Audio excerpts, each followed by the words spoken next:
गर्म होगी तो ऊपर जाएगी, गर्म हवा ऊपर जाती है, ऊपर क्या होता है? पंखा। वो कहता है तुम नीचे जाओ, बीच में कौन संभालेगा? तो वही गर्म हवा ऊपर जाती है, फिर नीचे आती है, फिर ऊपर जाती है, फिर नीचे जाती है। पंखा उसको ऊपर आने नहीं देता, जमीन उसको नीचे रहने नहीं देती। एकदम डैनी की तरह ही है। हाँ, और वो हवा एक त्रिशंकु की तरह लटकी होती है आपके चारों तरफ। आपको लग रहा होता है कि हवा चल रही है क्योंकि पंखा चल रहा है। हवा कहाँ चल रही है भाई साहब? हवा को कोई चलने तो दे। प्रकृति कहती है ऊपर जाओ, पंखा कहता है नीचे जाओ। आप बीच में लेटे हुए हैं ये कहते हुए कि लग तो रही है, लेकिन असर नहीं हो रहा है। लग रही है, चल नहीं रही। हाँ, फर्क है ना?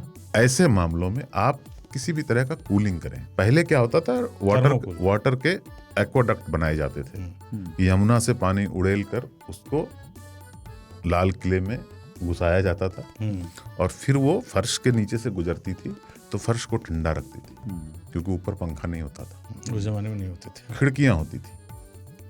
तो गर्म हवा ऊपर गई, निकल गई, नीचे से ठंडी आ रही। ये एक्चुअली ये कॉन्सेप्ट ही थर्मोकूल है। अभी मैं देख रहा था जो छतें हैं ना, थर्मोकूल, ऐसे आप सुने तो बड़ा ऐसा नाम है कि ऑक्सीमोरॉन है ना, थर्मोकूल कैसे है।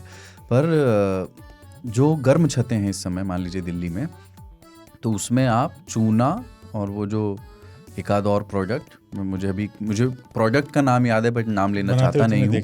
हाँ, पर उसमें एक खास केमिकल होता है, वो बेसिकली एक सफ़ेद पुताई जिसमें 2-3 चीज़ें और मिलती हैं, वो अवेलेबल है, गूगल करेंगे तो।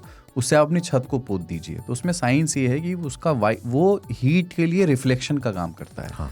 जैसे कई लोग कहते हैं या तो आप बड़ा शीशा रख दीजिए, बट फिर आपका छत का क्या होगा, है ना? तो आप हीट को रिफ्लेक्ट अगर करना चाहते हैं तो उससे कम से कम 5 से 7 डिग्री टेम्परेचर कम हो जाता है, जो इस समय बड़ा उपयोगी है। और वही थर्मोकूल का ही कॉन्सेप्ट है वो कि गर्मी को ही रिफ्लेक्ट कर दिया और गर्म चीज को थोड़ा ठंडा कर दिया।